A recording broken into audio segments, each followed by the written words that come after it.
मोहम्मद अकरम साहब लिखते हैं कि ज़ैद बहुत अरसे से गैर मुस्लिमों में रह रहा था। एक दिन उसका दोस्त मिलने आया। ज़ैद से पूछा, नमाज पढ़ते हो? ज़ैद ने मजाक में कहा कि इन लोगों में रहते हुए मैं भी इनकी तरह हो गया हूँ। बाद में ज़ैद को ये कहने का बहुत अफसोस हुआ। ज़ैद का ये कहना कैसा है?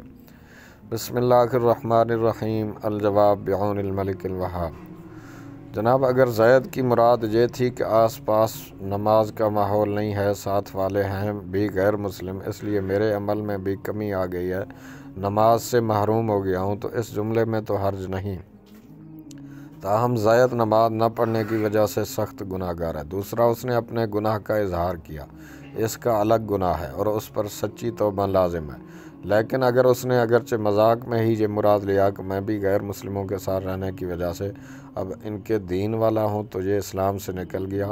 बाद का अफसोस इस जुमले का मदावा नहीं कर सकता। इस पर तौबा और तजदीद ईमान लाजिम है। अगर शादीशुदा था तो दोबारा निकाह करे। दुर्र मुख्तार में है, जिसने मजाक में कलमा कुफ्र बका, उसका ईमान ख़त्म हो गया, अगरचे अकीदा न रखता हो कि उसने उसे हल्का जाना। शामी किताबुल जिहाद बाबुल मुर्तद जल्द 4 सफ़ा नंबर 222। मजाक से मुराद यह है कि अपने इख्तियार से बोला, लेकिन उसके माने का इरादा नहीं है। जहाँ हल्का समझने पर दलालत हो वहाँ तकफ़ीर होगी, अगरचे उसका कसद ना हो। अल्लाहु आलम अज़्ज़ा वजल व रसूलुहु आलम सल्लल्लाहु अलैहि वसल्लम।